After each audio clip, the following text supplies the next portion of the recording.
And now, it's 10 a.m. Let's just get down to it. And it's time for your sports fix. Strap yourselves in, folks. From two guys who have covered the teams you're passionate about for years. We are professionals. This is Jake Scott and Ben Anderson on 97.5 The KSL Sports Zone.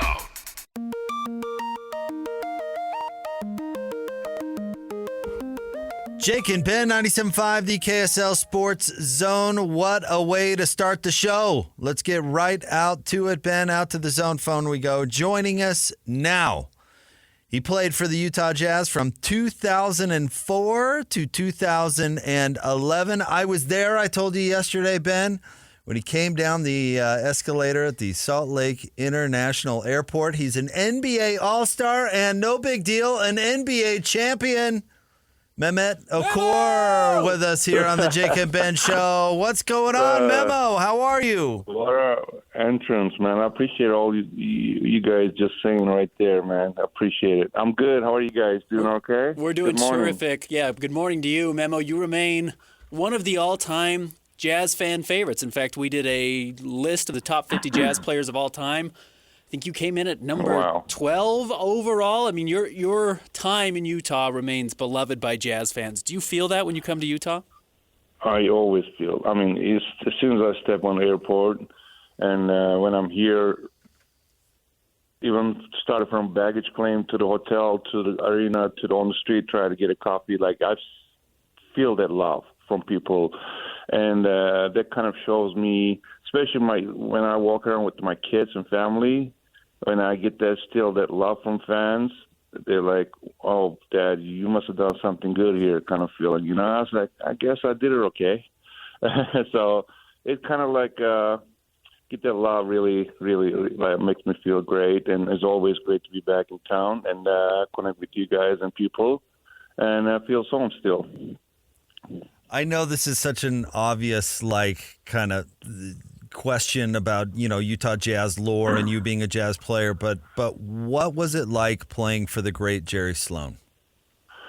A quick story about Jerry. I mean, I was free agent 2004 after we won and beat Lakers in finals in Detroit, and became free agent, and I was to sign a six-year deal with Jazz.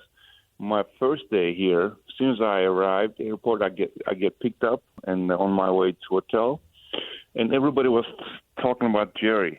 You know, I always knew Jerry was a great coach and great leader and great guy, but everybody started talking about, like, are you in shape? I was like, I guess I am. I worked out and I played for a national team somewhere, and okay, that's fine. Go straight to the arena or practice site. And people ask me, "Are you in shape?" I was like, "This is like getting old. I'm in shape. I feel great. I worked out there, right?" So day one, training camp. After first practice, I was not able to walk. Then they look at me like, "We asked you that." So there's a between being in shape and Jerry Sloan shape. Yeah. So I realized there that I have to be in shape every day. I have to be able to run every day. So it kind of like that's how we started. And I think Jerry, for me, the best coach ever happened to me in my career. And as far as, like, he was always a straight shooter, right? Nothing behind your back. I had some coaches done, things behind my back. And he told me that, "Hey, kid, if you don't get in shape, I can't start you. I can't play you. You better get in shape and come back." And then we go from there, kind of feeling that was like day one in training camp. So kind of like helped me through my career how to be professional, how to become like a better player, and on and off the floor, better person. So kind of like I said, he was the best ever coach in my 20-year career. Well, Memo, you're back to celebrate the 2000s decade night for the Jazz tonight against the Charlotte Hornets. Carlos Boozer back in town, Darren Williams back in town. We've seen those guys quite a bit. We've seen you a little bit. One player we haven't seen in a long time is Andre Kirilenko. After he left the Jazz, we've not seen a lot of him. What's your relationship been like with Andre, and what was it like playing with him? We still keep in touch, keep in base with also Darren and Boozer. I know they close by, they in state, and and I get to see them and talk to them. And for Andre, I'm sure you guys know that he is a president of Russian basketball, and he got involved all like basketball stuff over there, like months and years. He was not able to make it over here because he was too busy doing that, and plus the war being going on for them, he couldn't get out, and kind of like he had to kind of like stay there, make sure everybody's safe and okay. But we went out last night. We were able to catch up, and nice to see him. And I'm sure the fans going to appreciate it because he's in town. It'll be a fun night. So when you see these modern bigs taking threes and making literally hundreds of millions of dollars, do you think, man, that was me? I was ahead of my time. Well, I was one of those guys who started it. Yeah, you did. Absolutely. Me, Rashid, and probably Dirk was one of the first ones. And so it's kind of like that's actually, if I was in the league right now, it could have made a big difference, right? To look at the basketball they've been playing and they're playing right now nowadays, and everything is outside. Everything's become one-on-one. And that's I kind of blame my father and my mom. They could have waited another 10 years. And so, well, we get the game now. It's kind of like perfect my game, right? So, and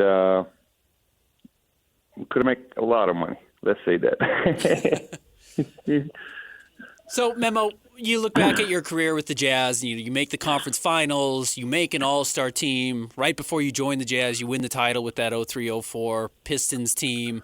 You've got game winners. You've got, the two that you beat the Spurs when the Jazz hadn't beat the Spurs forever. You had the late game baskets there. Do you have a memory that sticks out? I mean, do you have a single moment that sticks out, or does it all come together? I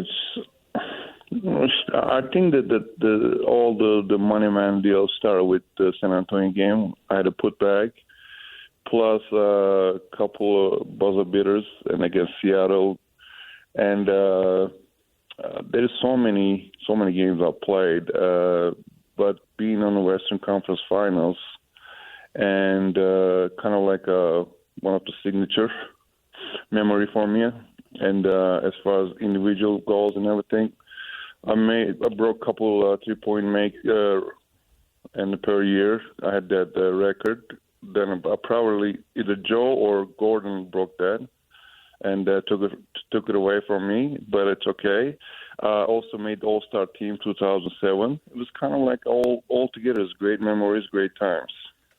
All right, we remember a lot of made shots, big shots, all that. I want to ask you about two specific series against the Houston Rockets. We all know that you're so accomplished for your offense. I want to know what it was like when Jerry pulled you aside and said, see that mountain over there named Yao Ming? We're going to need you to take him out of the series if you could. Now, I want to ask you about that because you had two great series, and you guys won those in large part because of what you were able to do against him. Well, I believe there was back-to-back years, yes, correct? Right. And then also I think Houston had a home court advantage on us. Both times, I think, and, right? So the matchup was different. Yao Ming didn't want to guard me because I was outside, and Boozer was always involved with pick and rolls, and you know how great the finisher he was.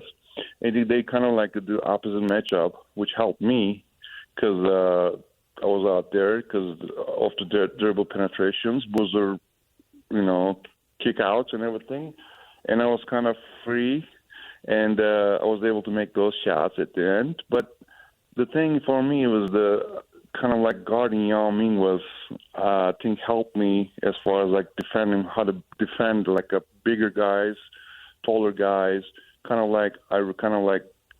Got better doing that over the years. Then because I had to meet him early.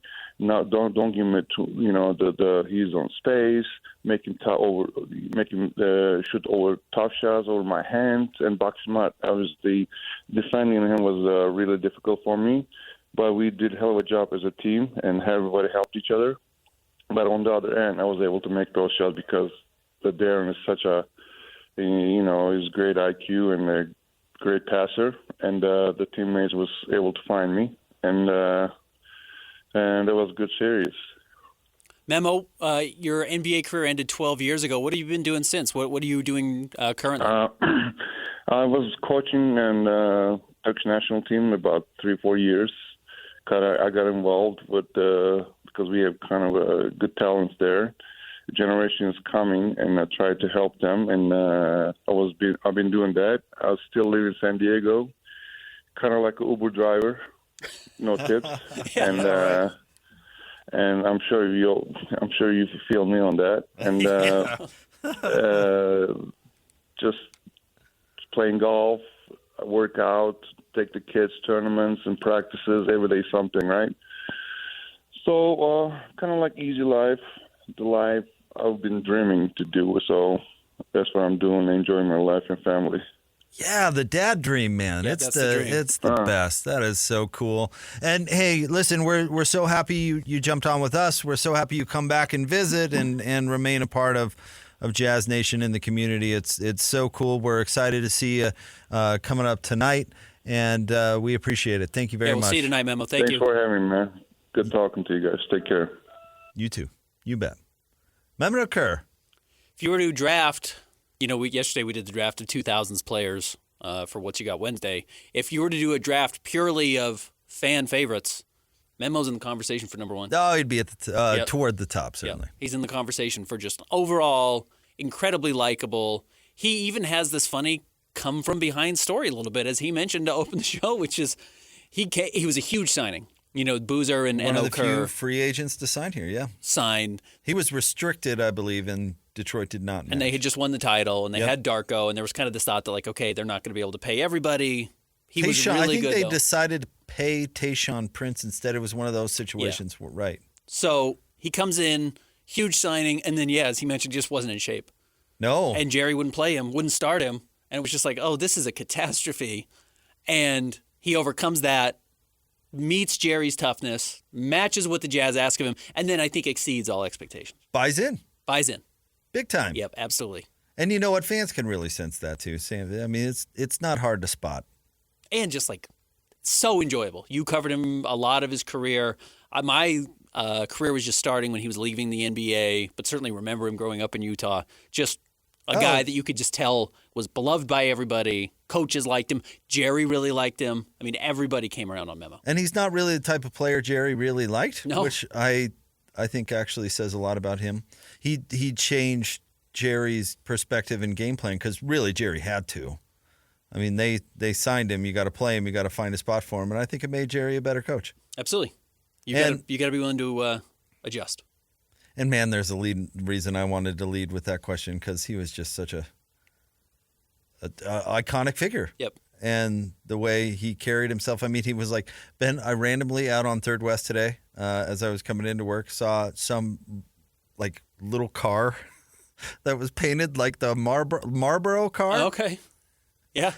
And Jerry had this Marlboro Man iconic persona, but there was also a very sweet person and great coach and really intelligent person, but at the same time was also this blue-collar farmer randomly and valued his roots. You talk to people in Chicago and he's just a dang legend. Yep. And I don't know.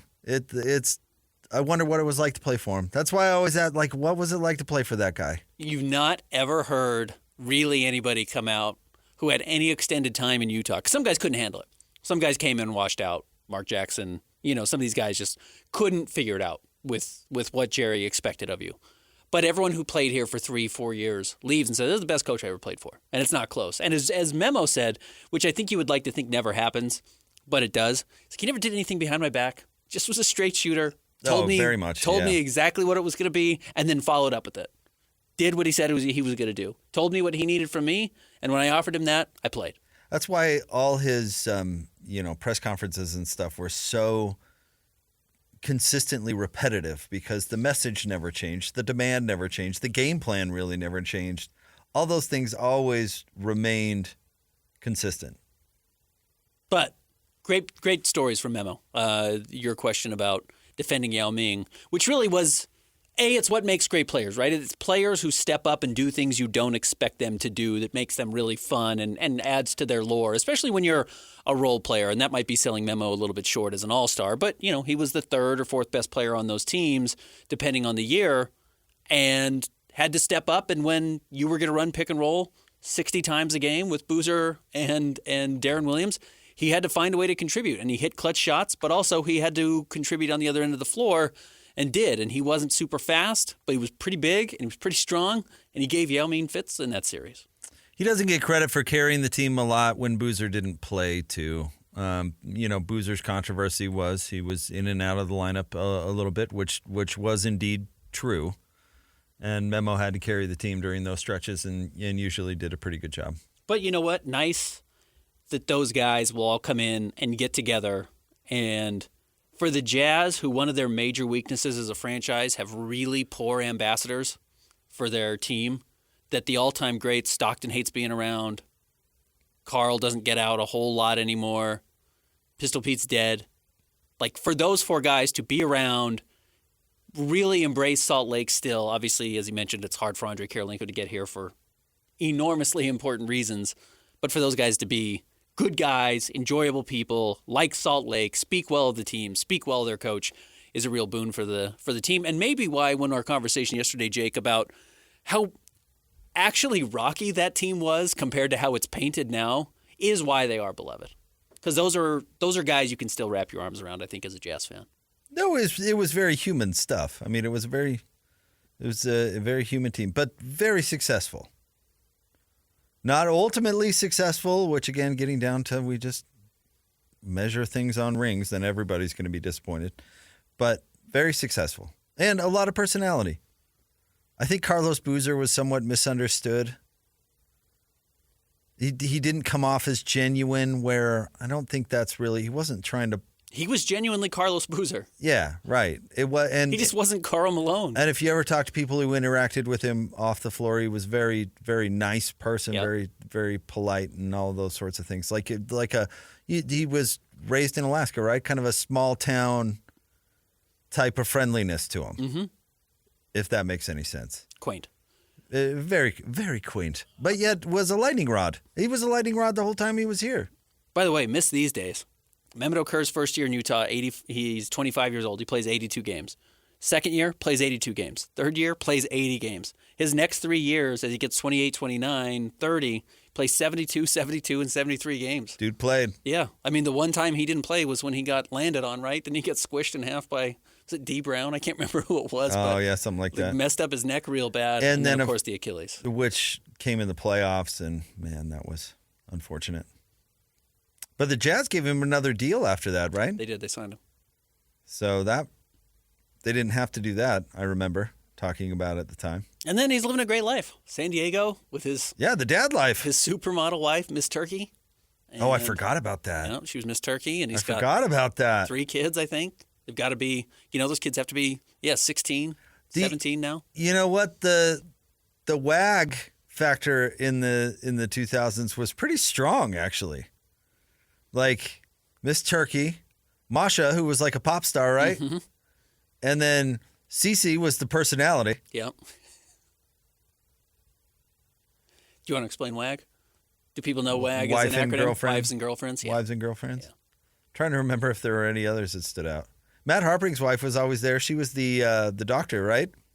Yeah. So she was the brains of the outfit. We have certainly the makings of a reality television show here. How come we didn't see this at the time? Oh, I mean, Masha would have killed to have Real Housewives of Salt Lake at the time. She was always finding a way to get in the news. I mean, well, she had her store. She had her store. Got to market. Got to get the name out there. Fleur de Lis. Yeah, right there at the gateway, huh? Yep. Yeah, seriously. No, missed opportunity. It was an interesting group of people. And again, like we said, I mean, Memo says he still feels it. I don't know. Did we get to know Darren's wife all that well when she was here? No. Because he was married. He was married. Married young. I think they were high school sweethearts. Yeah, right. I believe so. So, no, we didn't know them very well. But Darren was private. Darren was the most private of the 3. Or the 4, I should say. Corver probably had a girlfriend coming and going. Trying to think of who else. I don't know. I don't remember Ronnie Brewer's girlfriend. No. But no, you had the key four. That's a good team. Pretty strong. Hey, 4 guys. When was the last time the Jazz had 4 guys who had all made an all-star team as members of the Jazz on their roster? I mean, Mike, they had 3 with Mike, Rudy, and Donovan. But 4 is a lot. It's a lot of all-stars to have on the team at the same time. So that was a loaded team. That was a very good team. They were very flawed, lacking size, short. lacking athleticism, but that was a lot of talent. Yeah, well coached. Yep. They executed. It wasn't, you know what? It wasn't AK's fault that he got paid so much, but putting that much into a position that you didn't even use. Yeah. Hamstrung them. It really did. It's funny now to look back at the salaries, too, and be like, the entire salary cap was $60 million. Oh, maybe less. Yeah. But yeah, it was, they were unflinching in their unwillingness to spend any above it. I don't know if it was as much that, and maybe some. I'm not discounting that, but they couldn't find somewhere else to park it. So it's not like they could just go out and sign a bunch of free agents and overspend. That's against the rules, and they couldn't find anywhere to move that money, which made it so you can't trade anybody unless you wanted to trade somebody else who made a lot of money, which is the core of your team. Right. But it'll be fun to have them back in town tonight. I think they will be greeted very warmly. I've been amazed today and yesterday on my timeline how many people I've seen tweeting on Twitter. That's where you tweet. How much that's where they fell in love with the Jazz. So many people actually that's their first memory, and that was it was a very easy time for Jazz fans to realize oh, basketball's fun, basketball's cool, because if you're under the age of 33, you didn't get to see John and Carl in any consequence play any real games. You saw them maybe washed at the end of their career, washed in quotations, but you saw this team all of a sudden Darren was totally different than anyone who'd ever played in Utah. It's cool. He was high draft pick. He had tattoos. He was totally different than anyone they'd had. No guts, no glory. Boozer came in and was very similar. Had been the number 2 guy who was supposed to go with LeBron and left LeBron to come join Utah. And Memo had just won a title and was kind of this funny European guy with the bleached hair when he came over. And AK was on the rise or kind of in his prime there at the moment. So a lot of fans really fell in love with basketball with those teams, and they have a lot of nostalgia packed in. So I'll be curious to see how they're received. I expect it'll be very warmly. It'll be warmly. Yeah. The Jazz fans learned their lesson about booing Darren Williams because it lost them a chance to get in the playoffs. And Darren has come full circle. Darren's also grown a lot too. Good for him. He's a bench guy with Dallas, getting booed. He's like, I'll beat you. Okay. If you're gonna boo me, I'll go ahead and beat you. You got a lot on the line for this game, but all right. No, I always appreciated that Darren Williams quite literally stayed a member of this community. I always thought that was pretty cool. And 2, and I bring this up a lot, but I think it's worth remembering about Carlos Boozer's legacy here. He has always publicly defended Salt Lake. Even when he's outside of Utah. Publicly defended Salt Lake when asked by media bozos very leading questions about how crappy it is here, to put the brakes on it and be like, you don't know what you're talking about. Yeah. I really appreciate that. That goes a lot further for defending our reputation than, any efforts really the Jazz can do internally. Honestly, and they do. They make a lot of efforts to be these players are going to be comfortable and enjoy their experience and all these sorts of things. But that improves your reputation so far. You have to have somebody go publicly and say, you're crazy. It's great. Stop saying that. People shouldn't say that. It's unfair. Yep. All right. Good to see you, Ben. We kind of started abruptly. Hey, when you get Memo, got to hit the ground running. No, it's great. What a way to start the show. Awesome. Big thanks to him for jumping on. Thanks to the Jazz also. That was really fun. All right. We'll have top 3 stories of the day coming up next. Stay tuned. 97.5 The KSL Sports Zone. It's time to break down the biggest stories of the day. Let's go. This is the top 3 stories of the day on KSLSports.com.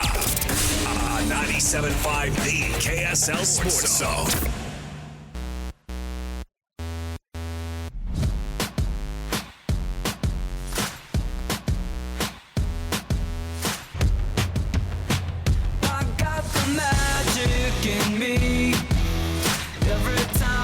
Jake and Ben, 97.5, the KSL Sports Zone. Big thanks to Mehmet Okur, who jumped on in the last segment. We'll get that up online in podcast form if you missed it.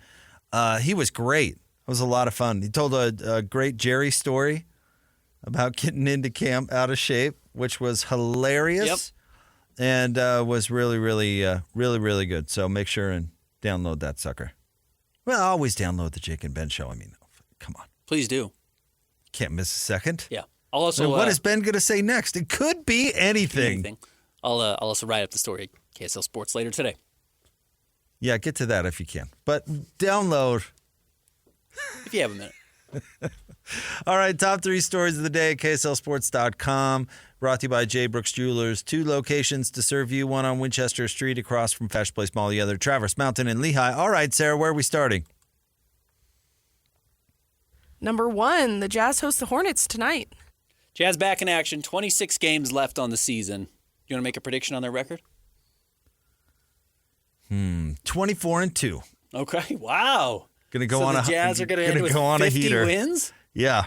It's Really gonna pull 4 seed? Pull in. Hosting the Suns in the first round? Be great. I would love that. I'm excited. I don't know. I don't know, Ben. As you know, I get frustrated with those types of questions in the final months of the NBA season because I don't know. I don't know who's going to be trying to lose. I don't know who's going to be resting on any particular night. There's only one factor that is going to be a constant that can help you determine that, and that's, are the Jazz themselves trying to win games? And even more of a sub factor, Ben, are they going to play Lowry? Sure. Yes or no? You tell me that. Before I answer your question, yes or no? Are the Jazz going to play Lowry? I know they're going to give him like $180 million this offseason. I didn't say pay. And they would like to have him I healthy. said play. And they would There's like an to L. have him healthy. Play. Oh, don't give me their spin. Tell me, are they going to try and win or not? Is he going to play he's or going not? to play 26 games.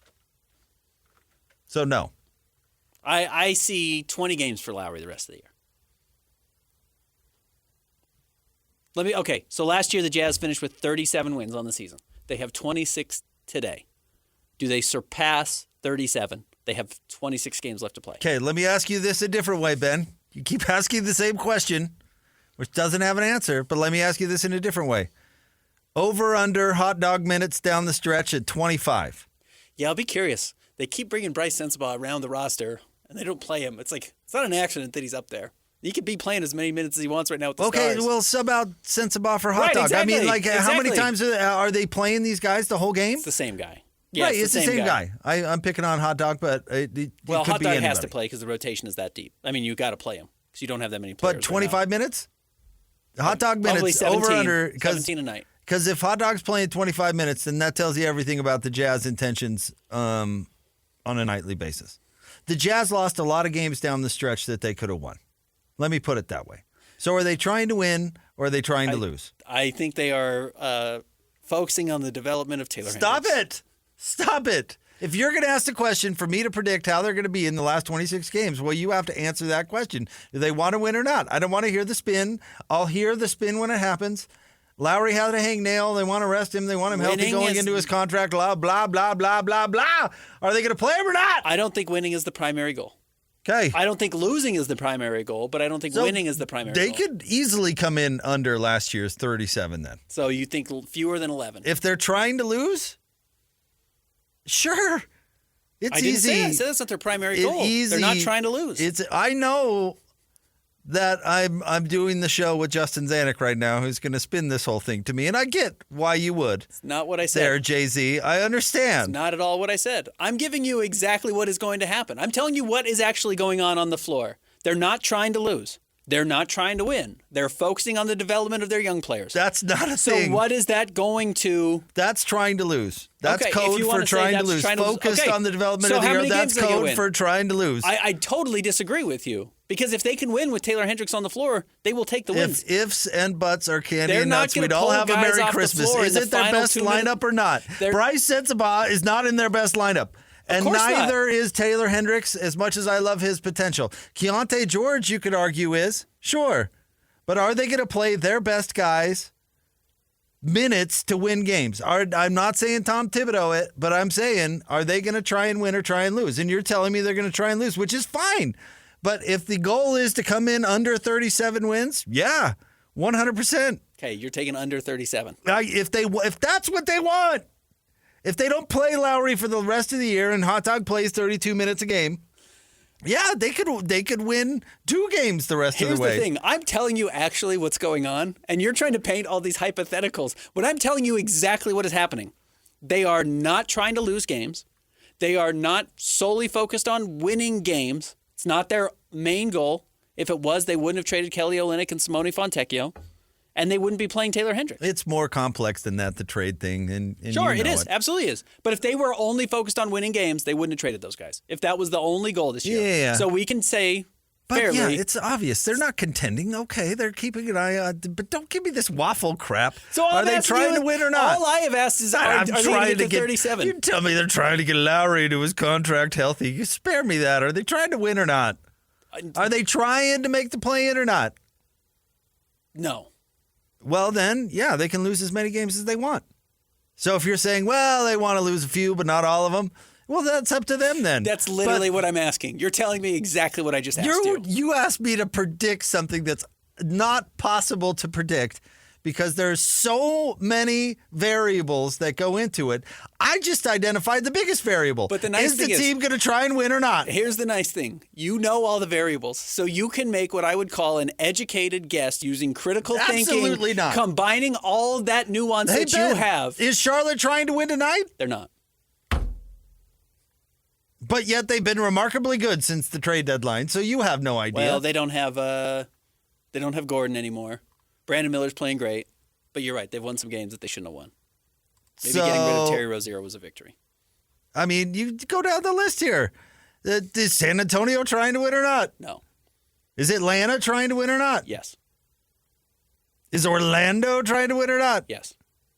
Is Miami trying to win or not? Yes. I doubt it. Why would Miami automatically be Because they don't trying want to to be win? in the play-in tournament. They want Why to be not? They made it to the finals in the play-in tournament last Because you're year. in the play-in tournament, you have to play Boston again in the first round. You don't want to do that. You don't want to be in the play-in Might tournament. as well play them. They want to be in But the there's top arguments 6. all over this. They play back-to-back Saturday, Monday games against Minnesota at home. Minnesota wants There's to win no both. guarantee that Minnesota wants to win both those games. Yes, Why there would is. they? Because they want the number 1 seed in the West. Why? Why do you want the number 1 seed in the West? Who cares? Who are you playing against? That's all. That's all that matters. This fairy tale crown of you're playing for the 1 seed doesn't exist. Here's It the truth. doesn't exist. Well, you're playing the Lakers or the Warriors. That's who you're playing. Well, I'm sure they have a preference between those two, or they don't care. What's the difference between 1, 2, or 3? And by the way, home court advantage, Actually, don't start into home court pretty advantage enormous. even means anything. No, it doesn't. If you just want to talk brackets, that's fine. But yeah, 1, 2, and 3 is huge. You would rather be 1 because 2 and 3, you're probably playing Denver and the Clippers. Number 4, you might be playing Oklahoma City. And when it comes down to it, you'll be telling me you'd rather play one of those teams than some team that caught fire and is playing up. Like the Lakers made it to the conference finals. The Heat made it to the finals, Ben. And you would have been telling me, oh, you want to avoid Memphis. They're the 3 seed or whatever. Everyone wanted to play Memphis because they were beat up See, already. the seed doesn't matter. It doesn't matter. What does We that just have to do talked to with- Mehmet Okur, who beat Houston twice in playoff series that they did not have home court advantage, including once in Game 7 on the road. It doesn't matter. I remember the game. I remember it well. It doesn't I matter. think it was Cinco de Mayo. So don't go be this automatically Minnesota predicting on March 18th they're going to want to. Well, of course they're going to want to win that game. They want the 1 seed. How do you know? They're good. Well, because you can't start gaming the system that early. Sure, you can. No, you can't. They started You gaming the cannot system in either. November. No, you in can't. November. No, you don't. Hey, did LeBron play last time they were here? That's different. We know that's And different. a month before, Ben would have pointed that game, being like, "They're going to try and win it. Number 2. They're going to try and win it. I promise." Number 2. Next. Jake's lost it. Jake's gone off the rails. I have gone off the rails. You're over there spouting ludicrousness that inspires this reaction, and it's my fault? Yes. You okay, Jake? No. You ready? No. Okay. Number 2. Danny Sprinkle earning Coach of the Year buzz. He should. Yeah, he deserves it. He's done a great job. Incredible. Seriously, going not returning a single point on your roster, taking a new job in Logan, which I don't know how familiar he was with Logan, but you got to go out and sell that town, And on top of a really good league, yeah, he should. I'll be He should run away with it, honestly. I'll be curious if we see more guys have success the way Danny Sprinkle has going forward. Because we've just never seen teams turn over like this and then come out and win games. Now, there have been coaches who leave and guys decommit, but it used to be hard to transfer. It was hard to decommit from your program. It was hard to do all these things that Utah State had to deal with. I wonder if more and more regularly we will see teams have unexpected success with a team that's basically entirely made up of transfers and a few incoming freshmen, as they have done. And there are weird things with, kids coming back from their LDS mission and being a little bit more ready to play physically than an 18-year-old and emotionally. There might be some things there that are different in Utah than you're going to find elsewhere. But this feels like a one-off now. I wonder if it'll feel like less of a one-off in future. My answer to that is a hard no. Okay. You want to know why? Because I think Danny is actually a good basketball coach. Now, take out recruiting, take out fundraising, which you got to sell cars these days, take out all that sort of stuff, which absolutely is part of the job. But simply getting the most out of his players, which I feel like is the basic requirement for a good coach, I think he's that. I don't think there are many of those in college basketball. Okay. I think there are way more of great recruiters, great cheaters, great fundraisers, great sleazeballs. I think there's a lot of great those. I don't know how many great actual coaches are left in college basketball, and to do what Danny Sprinkle is doing, you have to be able to do that. I don't think that becomes more common. I think if you're talking about a coach who's really good at buying players on the open market, then that's a way to do what you're talking about, but not the way that Danny Sprinkle is doing. And I disagree. There are way more good coaches than there are great recruiters, which is why there's 15 great recruits and they go to 3 teams. Calipari can't coach a lick. But he's a great recruiter. How many Coach Caliparis are there? There's like 4. There's like 3. They're all sitting at the top of the right. NCAA. Exactly. But so the rest of the guys just can't coach at all would be my argument. Of course, there's 300 teams in college basketball. Will Wade can coach? There's 200 really good coaches in college basketball. I don't know about that. There's 4 great recruiters. Next. Number 3, CFP officials are discussing a 14-team playoff in 2016 or 2026. Of course they are. This whole thing is just stupid. What, 2 more spots for the Big Ten and the SEC? Yeah, right. End of story. Whatever. Those guys are going to ruin everything like they already are. It's just to make sure a smaller school doesn't accidentally squeak through to get there. They just want to make the path even tougher in the playoff to make sure there's no more underdogs, Cincinnati, etc. You want to know stealing a spot that yes, the 4th-ranked team in the Big Ten thinks they deserve. You want to know the most egregious example of this, changing these types of things and acting like you're being inclusive when your motivations are entirely the opposite? Play-in games in the NCAA tournament where everybody goes, oh, we're being more inclusive. Look, we're including more teams. And it's like, no, you're not. You're including like the 7th best team from the ACC and making sure that the small schools actually don't make the tournament because they've got to go play an extra game in Dayton. And instead of getting to tell their grandkids about how special it was to play in the NCAA tournament, they got to talk about how they lost to Iona and Dayton. Again, to this point, a 14-team playoff, this is from ESPN, would likely mean that the highest-ranked conference champions end up with a bye, which would incentivize those league title games. From there, the format would play out like a 12-team playoff. Whatever. It just means, yes, they don't want to have any upsets in the first round. They want 3 or 4 teams from the Big Ten and the SEC instead of 2 or 3. And then they want to make sure that those heavy hitters are in the second round and don't have to play the first round. That's it. So you don't accidentally lose an Alabama or a Michigan or whoever in the first round. You know what? I say whatever. We've thrown all the, I don't even know what word you want to wrap it up in, but all the traditional stuff that made this sport great. We've already flushed that right down the toilet. Why not continue to go? Yeah, who cares at this point? Whatever. Let's watch it burn. I've gone to a college sports anarchist. No. Okay. Just want to see it crumble on itself. And if hundreds of thousands of athletes who are using it to better their lives have to suffer, then you know what? So be it. So be it. So be it, because nobody else seems to care about those people. So why should I? More next. It's Jacob Ben, 97.5, the KSL Sports Zone.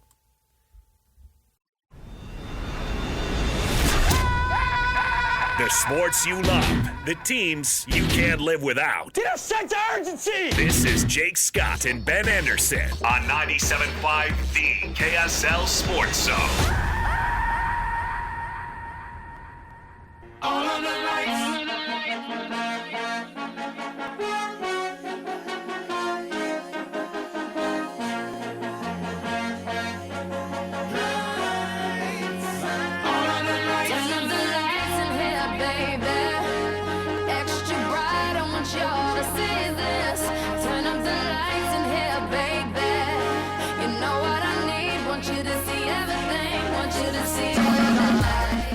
Jacob Ben, 97.5, the KSL Sports Zone. It is our 50 segment, and that is brought to you by our friends at Peach Doors and Windows. Peach Doors and Windows is Utah's premier door and window retailer, combining beauty and technology on doors and windows since 1993. Call them today for your free in-home estimate, 801-566-1255, Peach Doors and Windows.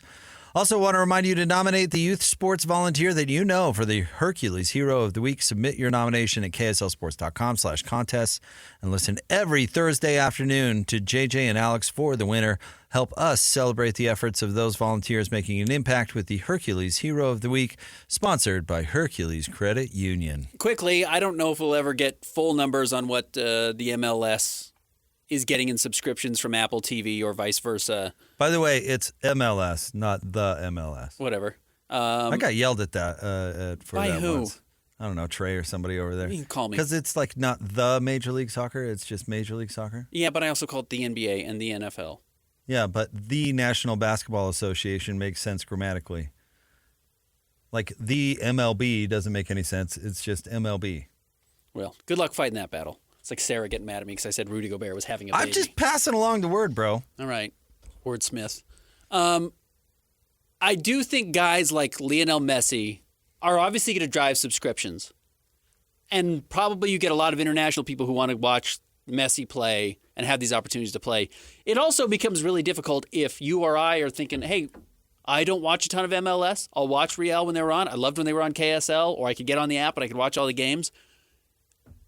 I want to watch the Stars play, and I don't have the access to it, and it's beyond my willingness to pay for that extra subscription for a lot of people, even when there's a star like Messi playing. All right, Ben, let's do an exercise here for a second, because I think Major League Soccer, not the Major League Soccer, but I think Major League Soccer made a big mistake going to Apple.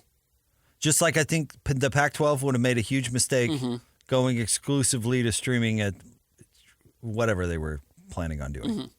I think that would have been a huge mistake. And here's the example I will use. And you are a sports fan. You grew up a sports fan. Yes. You watched the Sports Center. Summers when you were off school, you watched the same one over and over again. You know what I'm talking about. The whole thing. All right. Your interest level in hockey, where did it go? And I want you to really think about this. Where did it go after hockey left ESPN? And hockey highlights stopped being on SportsCenter. Barry Melrose was the only hockey analyst that they kept. There were no hockey games on ESPN ever. And they basically ignored the sport and still continue to, right? For the most part? For the most part, yeah. I don't think they have hockey on ESPN still, right? Where did and you are a sports fan, how did that affect your interest level in hockey? Dropped it to zero. It falls off your radar. Completely. So, yes, the sick soccer people are going to find it. Jake Hatch is going to find it. Yeah. David James is going to find it. Right. I got it. And that will give Apple something. But when it comes to growing your sport in the mainstream in this country, you got to be about more than that. You got to be on the periphery. You've got to be always on TV. You've got to be accessible. If there's one thing Ryan Smith is doing with the Jazz, which I agree with, is you got to make the product accessible. It's got to be easy. It's got to be easy. People have to find it, and they've got to fall in love with it. Why we were talking about the 2000s Jazz, Ben, and sorry to get windy on you here, but you said it yourself. Like, people fell in love with that generation of Jazz players because it was accessible. It was easy. Yep. It was easy. They had it. They could find it. And even part of that is going back to the K-Jazz days before they left K-Jazz entirely. It was easy. Major League Soccer is not easy. I'm not going to accidentally find it. I'm not going to stumble upon the end of a terrific game. Right. And yeah, the mouth breathers that love it are going to say, well, hey, Jake, the Apple service is actually this much better for this and this and this. You know what? I'm never going to find out about that. But also, if you're not watching it in your home, who else isn't watching it? Your daughters. My kids. What do they play? Soccer. Should be hand in hand, right? Yep. Soccer's going to go by the wayside for your daughter. Right. Unless she makes it. Unless You she know? gets a scholarship. But yeah, it's not being indoctrinated. It's not easy. No, it's not. It's not easy. And it's not accessible. And I think that was a mistake. Now, I get it. Like, they're cutting Messi in on the profits from the Apple subscriptions, which is a wild way to pay somebody, but I admire their creativity. Yeah. But, man, as far as growing the sport goes, I worry about that because I don't think making it hard to find is doing anybody any favors. I agree. All right. Stay tuned. Sarah let us get way over. Apologies. Locke next? Locke coming up next. Stay tuned. 97.5, the KSL Sports Zone.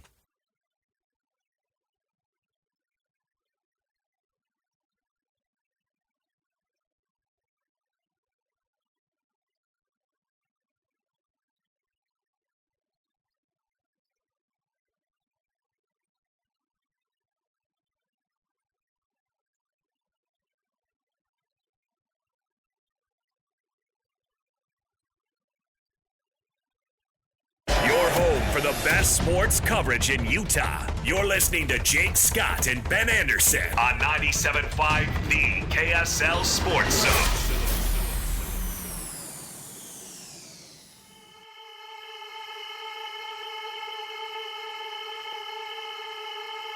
Gotta get that. Gotta get that. Gotta get that. Gotta get that. Boom, boom, boom. Gotta get that. Boom, boom, boom. Gotta Jacob get Ben, that. 97.5, the KSL Sports Zone. Time to talk to the radio voice of the Utah Jazz. This visit with the show is brought to you by Bucked Up Energy. Real ingredients, real focus, unreal energy. Visit buckedup.com to find your local retail store and mention code KSL in store to get your free energy drink. No purchase necessary. He's the one and only David Locke. What's up, David? Jake Scott, my friend, how was Disneyland? Oh, amazing. For my children. You know, for me, it was a little stressful. You know, it's a on-the-go type of thing. But we really had a special experience. How was yours? You were going someplace special, right? I was, and then my airline decided that my flight would be delayed by about 20 hours. Oh, no. And when you're going 7 hours away, Yeah, it you matters. pivot and go somewhere else. So Oh, man. Bummer. our dream of where we were sneaking away to for 5 days, when after sitting on the tarmac for a few hours, they announced our pilots had timed out and that our flight would leave at noon the next day, which suddenly meant that our 4-day trip did not happen the way we hoped. So, you know what? Like, I'm a little bit of trying to be a little bit more of a Buddhist, and you just kind of take it and roll with it. It's not good or bad. We shall see. And we ended up going to somewhere else for 3 days and had a wonderful time. Stayed at a much nicer hotel than we would have stayed in otherwise because it was only for 3 days. Came back and skied 2 days of powder. So it turned out fine. So that works. We shall see. On the tarmac, Yeah. though, that's brutal. It's brutal. Right there on the tarmac. That's brutal. Pilots are drunk. Can't take off. Man. All right, David. We'll take your Buddhist approach to the Utah Jazz because I couldn't get Jake to nail down on an opinion on what he thinks is going to happen over the next I had 26 so many games. opinions. Don't even start. And I'm not going to ask you what's going to happen over the next 26 games, but what are you paying attention to? Because generally, it's not the same three things I would be watching. I actually bet they are the same three things. All right, so I actually am paying really close attention to the next 9 games because I think you could actually win or play really good games in 6 or 7 of the next 9, and it's a really soft 9. And then if I'm really honest about it, in the final 17, we can be playing at the top of our level and go 4-13. Like, go check out the final 17. Holy smokes. So I really, I really am interested in, like, the next 9. Can Will get this, fill the gaps? We used to be able to put together a whole lineup. How's he going to fill the gaps?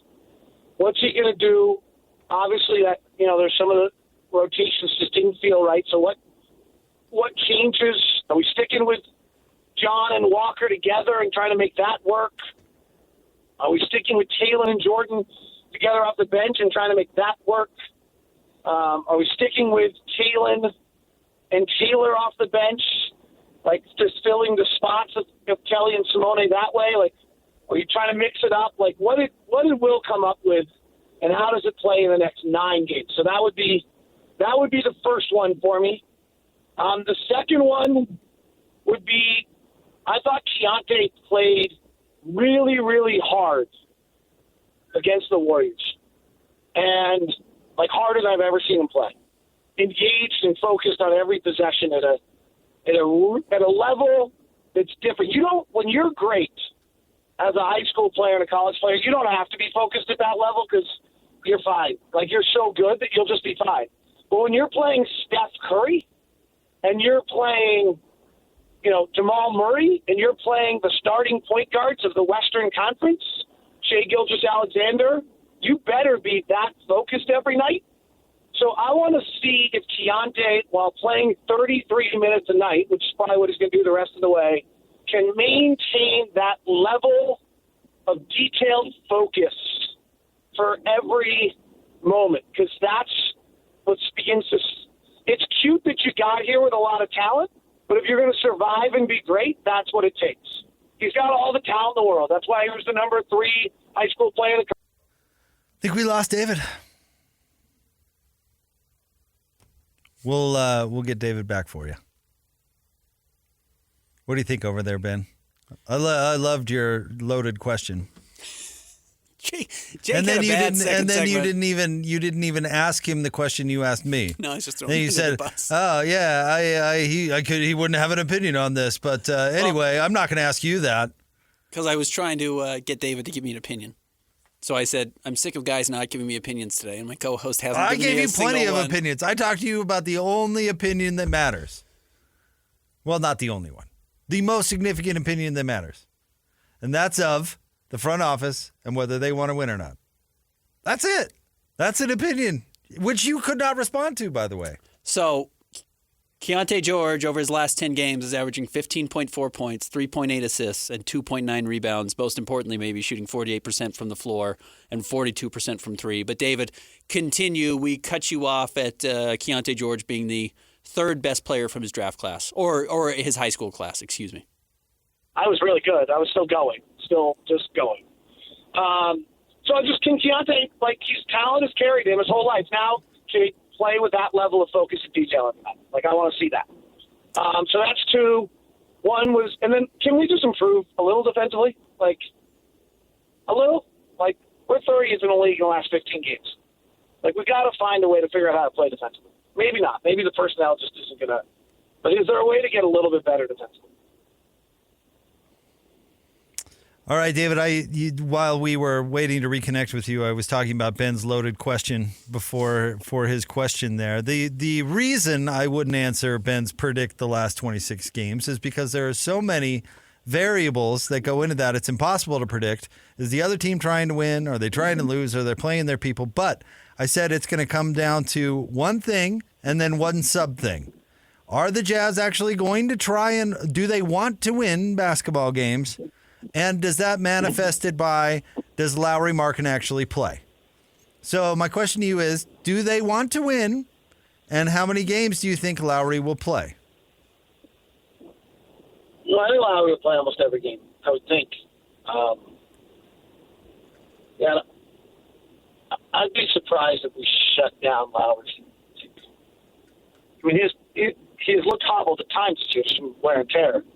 But that's not something that's crossed my mind before, so I haven't really thought about it. I mean, I would say this is I'm not throwing anyone under the bus on this. I did not. games in the season and realize what it was before. Like, honestly, we could play really well. I think we go 5-12 or 4-13, playing well. Like, look, go run down. Don't do it. It's boring radio. But, like, during the break, go run down the last 17 games. I didn't realize it until today. And I do wonder if it might have played a little bit into some of the trade deadline decisions of whether we were going to be able to hold on to the Warriors. And, like, it's interesting to me. We keep talking about, well, you know, we decided not to make the playoffs. Like, we're going to be 9th or 10th at best for a single play-in game. That's not the playoffs. It's a bummer that we, you know, like, I love Ochai, Kelly, and Simone and like seeing them, so it's a bummer. But, like, that final 17 games is pretty crazy. Like, literally, like, we have Atlanta at home and Houston at home, and one other game at home that I think will be favored, and I don't think we'll be favored in 14 of the 17 games. David, we had talked about the last year with Kevin O'Connor really at the helm for the Jazz, and I think it was my intern year with you, they squeak into the playoffs. It's kind of a fun season just because they weren't expected to get there. And they don't trade Paul Millsap, Al Jefferson, and I think Marvin Williams or something like that. And, yeah, they make the playoffs and they get killed in the first round. And now it's like everyone was mad that they didn't get first-round picks for those guys when apparently that was on the table. And I think that's important to remember in the Kelly Olynyk, Simone Fontecchio trades, which are probably very similar to that situation. And then they lose Millsap for nothing, right? And Marvin for nothing. Yeah. You really can't – we talk about asset accumulation and all those things, but the other one, asset evolution – you just really can't afford to have assets go to nothing. Like, that's not great. Like, you got to avoid that. Like, we had it happen with Joe Ingles in the ACL, and that was a bummer. Like, that's not, you know, Royce O'Neal, we turned into Bryce Sensabaugh. Let's see if it turns out something. That's what you're supposed to do, is, you know, turn at least into something so you have a chance. Can we, one of the things that I was talking about when I got cut, when I, you know, cell dropped, and I was going back to a question that Ben was in the press conference, was I'm curious to see how we use Lowry. So Lowry's run about 40 plays that have ended for him out of isolation this year. So one a night probably means he's getting 1 or 2 a night, and he's dishing it off the other times. So I wonder whether we're just going to go to like 7 or 8 isolations twice a quarter, go to Lowry at the nail and let him just try to develop this a little bit, like in the name of like development over how you'd regularly play a game, to see if he can use that. Because that seems to be one of those valuable things, is for Lowry to learn how to just get the ball and go get a bucket. And Ben, it was interesting, you were in the press room, and Will really talked about that the other night as something of importance. So I am a little curious to see whether we might see inside of a game some things that are a little different in how we're playing in the name of 2024-25. Develop, like, we need Lowry to go from being a top 20 player to a top 15 or maybe even a top 10 player. The step for him is self-created offense. That's the next step for him. So I do wonder whether or not we might do some of that. David, we had Mehmet Okur on the show today, which was really, really cool. I think you called all of his games in Utah, right? If not, you were pretty close. Most of them, all of them. I think I missed. I think he and Boozer's first or second year, so Hot Rod years. Okay. I think. Because I wasn't here when we signed Memo, so I think I missed them. The Houston, the Memo 3 over the Rockets is probably the year before I come here. Okay. He hit a lot of big shots. We talked to him about it. Do you have a favorite Memo moment or call or fond memory? It's funny. My fondest memory of Memo is he and I played golf with my daughter when she was super young, and she was so scared she couldn't hit the ball because she was with Memo. And he was so sweet and so loving and so caring. So that was my first thing that flashed to my mind. Sorry, that's not at all what you asked. I'm not great on this. I'm not a good I have a hard time with game recall. So, I mean, his game and who he is as a person is what jumps out to me. And, you know, there are people in this world that when you see them, they immediately bring a smile to your face, and you just feel good, and Memo's one of those people. David, big picture. I'm so excited. I feel bad for Jazz fans right now because I know they wanted to watch a little bit more, and this might not be the wins that they were hoping for. I love this part of the NBA season. I can't wait for the playoffs. And this year I'm particularly excited for it. And I don't know if it's just because it's pretty egalitarian and wide open. But what do you watch in the second half of the season league-wide? Because I think it's really a pretty fascinating league right now. So league-wide, I always feel about this part of the season is that you can really make a bunch of evaluation mistakes, that you can get guys who play really well for the final 15 games of a season, and you decide that that's going to parlay to the next year's 82, and it doesn't. And you can make a lot of evaluation mistakes that way. But I'm wondering if that might be different this year, right? So, we have the Warriors and the Clippers and Minnesota twice and Oklahoma City late, and usually those teams might be resting. But, if you're one of the top 4 teams in the Western Conference, you're separated by a game and a half, you're not resting anyone on any night. And if you're the Warriors and the Lakers and you're trying to get from somewhere between 7 and 10 or even up to 6, you're not resting anyone on any night. So I'm wondering, even from our standpoint, if this just might be a better 26 games than we've ever seen before. And all of the things that Adam Silver has tried to do in the league, which is to, by creating the play-in, 6 and 7 is suddenly a race, right? 4 or 5 is a race for home court. 1-2 is a race for home court the whole playoffs. 8-9 is a race. 7, 8, 9, 10 all matters. It's mattered a huge deal in the play-in so far of where you are in the slotting. So they've created these races in all these different positions that I think are make it really interesting and may mean that we just see full throttle basketball. And then, who's the best in the West? I mean, there's no question Boston's better than everyone else right now, and so that's going to feel somewhat inevitable that they get to the finals. Obviously, Milwaukee's a little bit like watching OJ in a white Bronco right now. You can't take your eyes off it because you're not quite sure what's going to happen next, and you're hoping it's not going to be a disaster. But I think that they're who's your favorite in the West? Maybe you default to Denver, but the Clippers look real. Oklahoma City, you're just discounting because they haven't been there before, which seems fair. Minnesota feels like a lot like the Jazz. They were a regular season team, but maybe this is the ascension of Anthony Edwards. It's pretty great. And frankly, I don't want to play New Orleans in the first round. There's something about that team that, to me, they could click in 4 out of 7. This is actually, I was having a fascinating conversation with Tim Roy about the Warriors. And Tim Roy said, if you really look at the Warriors, all the way back to their last championship year, they started the year 20-4. They're 500 since then. They've been 500. But remember, in the playoffs, you only got to be 1 game better than 500. And beating the Warriors 4 out of 7 is a real, real problem. For the Warriors to try to win 6 out of 10, 7 out of 10, that's a real problem for them right now. But once they hit the playoffs, they don't have to do that. They just got to beat you 4 out of 7. And as Sacramento found out, that's not easy. David, you're the best. I very much look forward to seeing you tonight, buddy. See you tonight, David. Should be fun. And Ben Anderson, I will talk to you soon. Jake Scott, I'll talk to you tonight. All right, buddy. Thanks, David.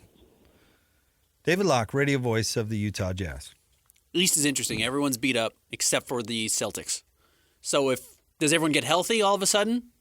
Cavaliers aren't beat up. They're getting everybody back, but does New York get healthy? Does Philly get healthy? Does Milwaukee get a full strength? Chris Middleton? And then what do they do in the playoffs? At the very least, they should be trouble for the Celtics. It shouldn't be, they shouldn't cakewalk to the East. I don't think there's just enough talent there. And the Celtics are up and down enough, I think, at times, even though they've been the best regular season team this year, that could cause trouble. And the West is going to be brutal, too. It's going to be a fun postseason in the West.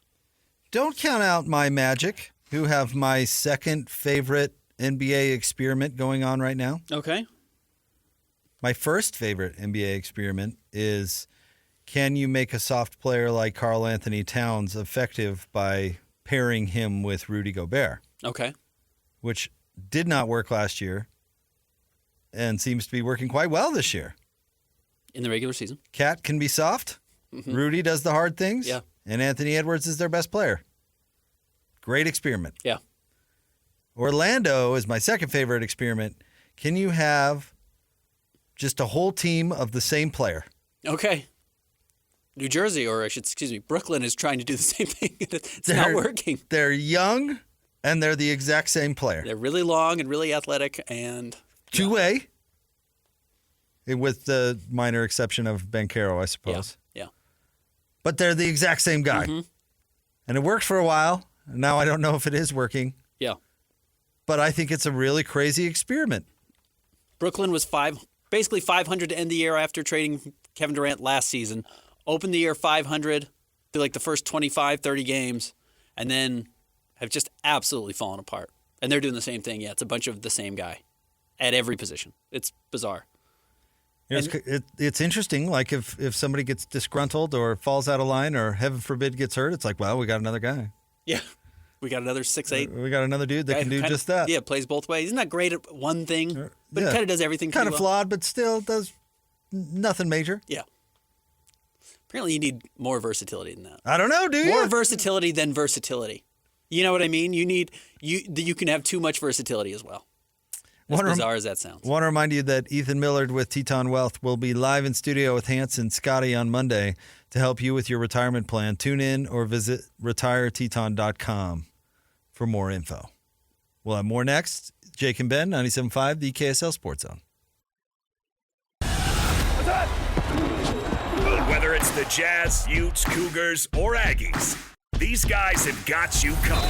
Time to eat, fellas. You're locked on to Jake Scott and Ben Anderson 1, 2, 3, move it. on 97.5, the KSL Sports Zone. This one's for you and me, living out our dreams. We're all right where we should be. Jake and Ben, 97.5, the KSL Sports Zone. Want to remind you to get the official debit cards of the Utah Jazz, University of Utah Sports, Real Salt Lake, and more exclusively at America First Credit Union. Ben, we have some minor breaking news, Okay. but I think this could spur a interesting conversation.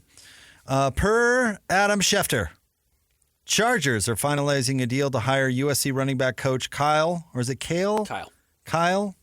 McDonald as their running back coach. McDonald had chances to become a college offensive coordinator, but opted to become Jim Harbaugh's running back coach at Utah and USC. McDonald worked with backs such as Zach Moss and Marshawn Lloyd as a top prospect in this year's draft. Schefter added, Ben, a trend that has emerged this winter. Many college coaches are tired of the transfer portal, the NIL money, and the new NCAA world and prefer to work in the NFL. Many college coaches already have left. Many more want to. And then Jeremy Fowler of ESPN adds, Ben, the crowd of college coaches at this year's Senior Bowl was larger than usual. Many were looking for NFL jobs. Interesting. First of all, shout out to Kyle McDonald. Yeah. What a trajectory. Hope he kills it. That's awesome. Good for him. Where was he before Utah? Where did they get him from? Oh, man, good question. I can look it up real quick. Who did he come with somebody? I'm trying to remember. But that's great. Good for him landing NFL running back NFL job. Unreal. But I think it does highlight this. This highlights it. If I were him, I'd probably pass on a college OC job too. Thanks. He was the Eastern Washington running backs coach in 2016. Oh, did he come with Troy Taylor? And in 2024, he's an NFL assistant. It's good for unbelievable. Him. Must have some talent. 8 years.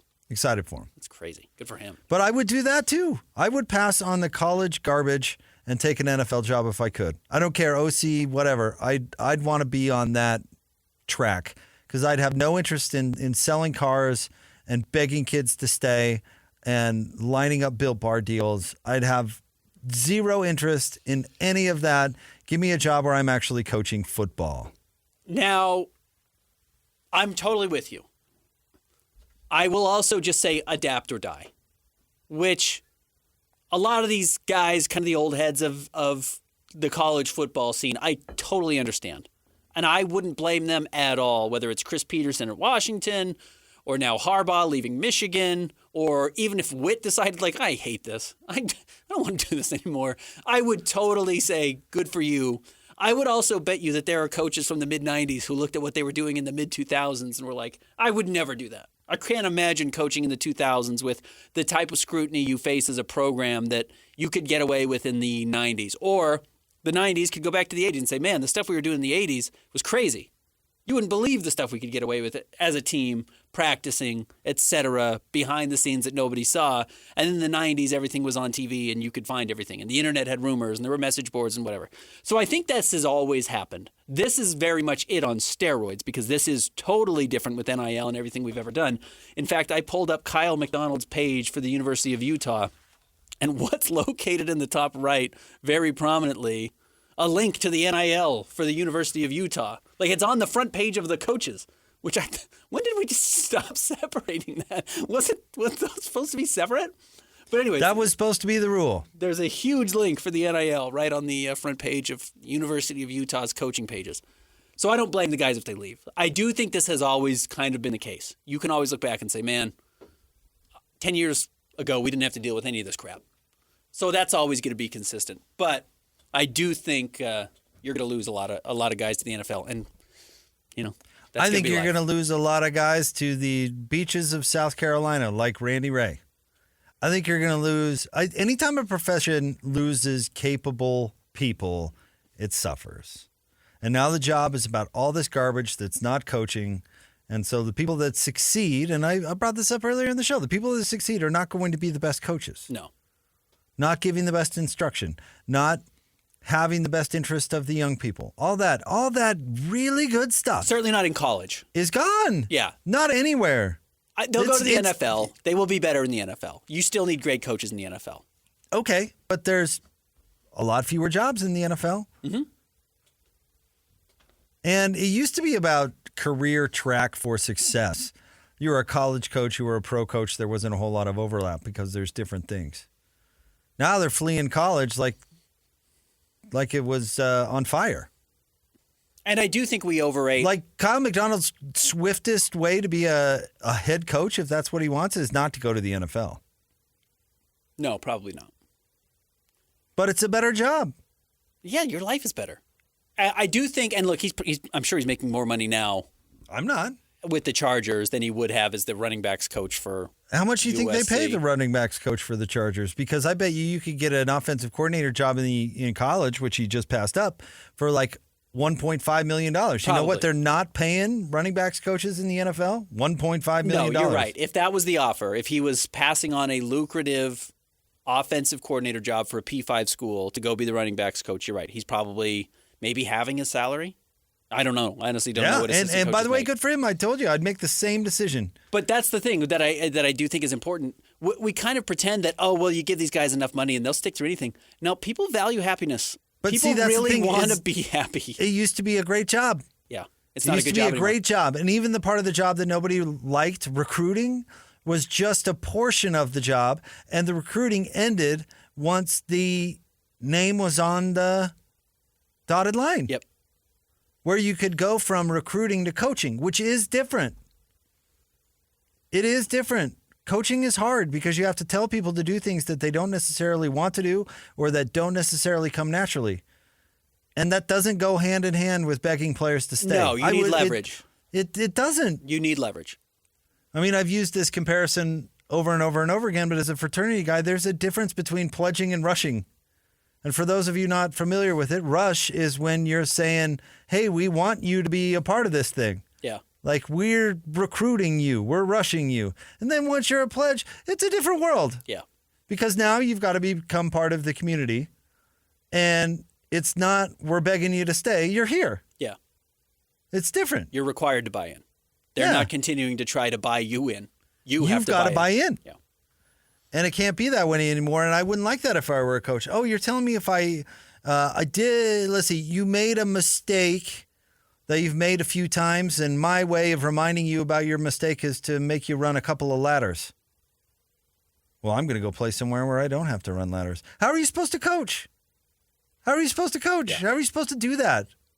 But then again, and to not pretend I'm a coach, but in the long run, that doesn't help the player either. It doesn't. It No. doesn't help the None player. of this helps the player. That's the great lie that they told everybody. That's the great fib this is all in the best interest of the player. What player? Which one? Yeah.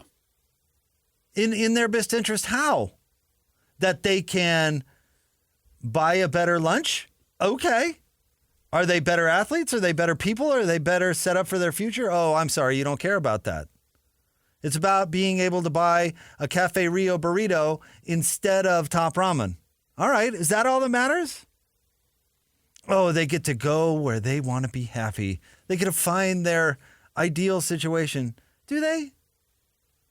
Or do they get cut more than they actually make the decision to go someplace? And is the grass always greener? Would they have been better off? Ask Hans. Ask our boy Gunther. Yep. If giving up and transferring would have been better for them as people or football players. I'm pretty confident both would tell you absolutely not. No. And then sticking it out and overcoming the hardship and figuring out a way to build what you want to succeed when it wasn't necessarily going your way made them better in every way, shape, or form. And yeah. So where was that? Where is that? Nobody. Oh, he'd be happier somewhere else. Oh, he made a decision as an 18-year-old. He should be married to that decision. Well, yeah, that's a good lesson for life. You ever met anybody that selected a career and got way too far down the road, and now all of a sudden it's like, I got to start over, or I got to continue in my miserable career? Well, there's a lesson to that. You make big life decisions when you become an adult. Yeah. And, it's a very broad brush that we're painting with. But to the point, yeah, an 18-year-old, it goes wrong. Okay, it's wrong until you're 21, 22. And then your life really starts. You know what I mean? Like, we do pretend that some of the impact of what's going to happen on them in these 4 years, and for some kids it's enormous, but I think we overvalue some of what that impact is going to be if it's going to be a slight setback. You still got the rest of your life that you have to deal with, and you will learn the lesson of, like you're saying, good and bad, and you will take something from it. You went to the wrong school, played for the wrong coach, whatever it was. You didn't get to start right away. You will take that with you the rest of your life. And listen, there are some coaches out there like, what, I can't be bitter anymore? I used to be able to be bitter with these recruits when they chose a different school and tell them to go pound sand and be upset. Are you saying now I have to be nice and cordial to people? Hey, there's some good that comes with it too. But don't tell me it's in the best interest of the young people, because I disagree. And you're painting with a broad brush. I listen to people paint with a broad brush over pencil marks for years, where they look at Jimmer Fredette and going, these guys are being exploited. Look at the Jimmer. Yeah. It's like, that's one guy. Yeah. That's one guy. Right. Of 20,000 athletes. Of 20,000 athletes. Yeah. Oh, get your boot off the throat of these athletes. Off who, Jimmer? Okay. Yeah. Let's talk about Jimmer. But what about the rower? No, bad example because of the USC scandal. What about the hurdler? Yeah. That got a scholarship to the University of Utah that's from, some place where they weren't going to be positioned to succeed in life. And now all of a sudden they can build something. Oh, screw that guy. Sorry, Ben. You listen to this a lot. No. It's Gordon's fault, really. But to the point of you're losing talented coaches to the NFL. That's not good for anybody. Especially when they're taking potentially worse jobs. If Kyle McDonald could have had an offensive coordinator job elsewhere, which, you go from running backs coach at USC to coordinator at a P5 coordinator level. Job at a lower P5 level. Yeah, you do. That's the pathway. Or even upper P5 level. And he, takes not a lateral move, but not the biggest jump he could make. He didn't get a raise, I bet. Well, he did, but not. He left money on the table. He left money on the table. There you go. To go deal with less nonsense. Which, okay, now again, who does that hurt? The young person that Kyle could have coached. Yeah, it hurts the player. That a talented coach is leaving the profession. Yeah. Because he doesn't want to deal with the nonsense. Yeah. I mean, Zach Moss. I bet you asked Zach Moss, like, hey, what kind of influence was Coach McDonald on you? Probably go on for 20 minutes. Yeah. Some young person's not going to get that. It's brutal. Stay tuned. More Jake and Ben coming up next. 97.5, the KSL Sports Zone. The sports you love, the teams you can't live without. Get a sense of urgency! This is Jake Scott and Ben Anderson on 97.5, the KSL Sports Zone. Na na na na na. Na na na na na. Na na na na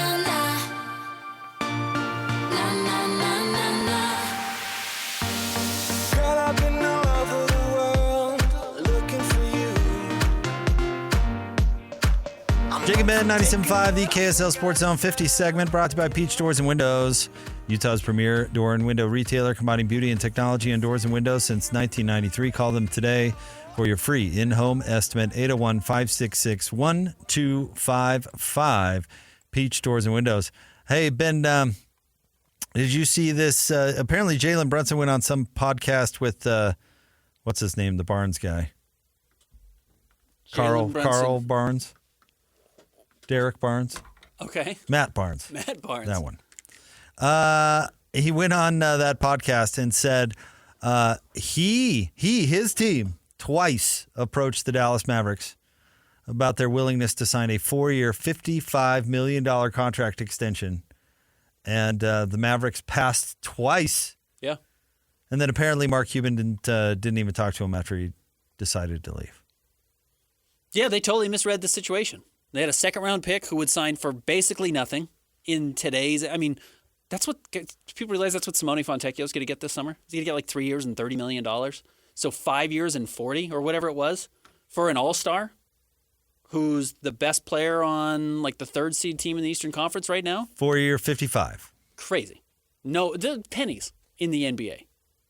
Yeah, moronic. Well, it's like James Harden when Oklahoma City wouldn't give him, like, they parted ways over like $5 million or something like that. It's just crazy. Yeah. There's it's been masked because they have the lure still somehow of winning a title in whatever that was, 2000. And when did the Mavericks win?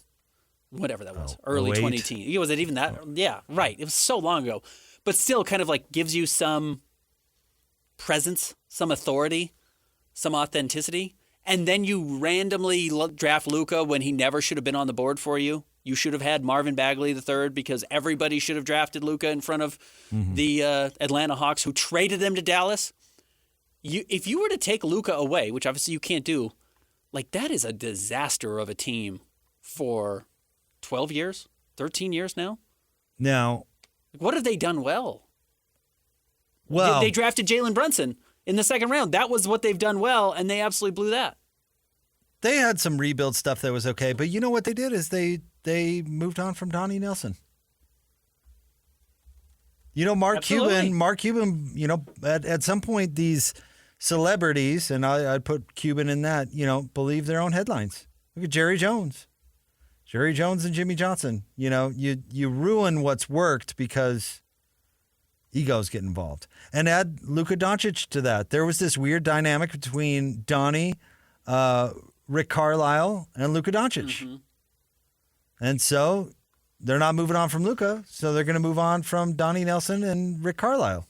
And the truth is, Donnie Nelson was really good for Dallas for a really long time. The reason they won that title was Donnie Nelson. Dirk, Nash, Jason Kidd, moving on Nash, moving off Nash, knowing when to do all that, the smart. Getting Tyson Chandler, all the right moves. All that. All the right moves. Donnie Nelson. So my point is like Jazz fans who are easy to criticize, Danny Ainge and Justin Zanuck and that sort of thing, like don't run off a good general manager. Because there's Steve On Smith Sr. once told me, he said, man, there's a lot of dumb general managers out there. He said that. There was a great line. A lot of dumb general managers out there. I could point you 10 dumb general managers in the NBA right now that are allergic to making good moves. Don't squander when you've got a good brain trust going. Don't mess that up. The Mavericks won the title in 2011. Since then, since 2011, 14 seasons, they've won playoff series in one single year. And they won 2. They went to the conference finals because Luka turned on Luka Magic and carried them to the finals. Since then, they've missed the playoffs 1, 2, 3, 4, 5 times. They've been eliminated in the first round 6 times. Yeah.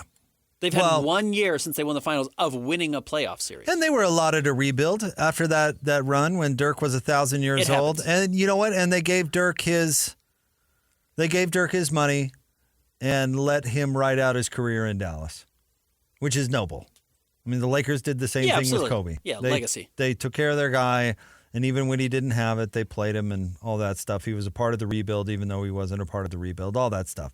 All franchises deserve some latitude when it comes to going through those situations. But they have not put the train back on the tracks, to your point. And instead of surrounding Luka with a really good team, they've botched it. And I would say they've done that because of getting rid of Donnie Nelson. With that in mind, both their trades at the deadline were good. I think so. They're a better team today than they were Yes. before the trade deadline. Yes, and I'm not as worried about their future first-round draft picks just because if they don't win with this iteration in the next 2 or 3 years, leaving. Luka's gone anyways, and then you get all your draft picks back. So I'm with you on that. That was not the worst thing they've done. No, it was good, in fact. They finally surrounded him with some players that make some sense. Because why would you put somebody who actually needed the basketball alongside Luka Doncic? But man, this goes back to our conversation about college players and entitlement. It's like we hand so much to players. It's just like, who's the coach that you and I both like with the Nets? Kenny Atkinson. Atkinson, yeah. He gets fired by the Nets because Kevin Durant and Kyrie want to play DeAndre Jordan more over Jared Allen, who's an all-star. Like, what are you letting players make decisions? Yeah. No, deal with the pushback. Jared Allen's a good player. He's an all-star. DeAndre Jordan sucks. Now you don't have any of them. So what did you get out of any of it? Nothing. Nothing. And because you entitled the players to make those decisions. What did Houston get out of giving James Harden all the power for all those years? Right. 0. Right. Paid a lot of money. Yeah. I get it. You got to balance it. You got to keep players happy, but you can't turn everything over to them. Scotty and Hans are coming up next. We'll talk to you tomorrow. Thanks, Sarah. Jake and Ben, 97.5, the KSL Sports Zone.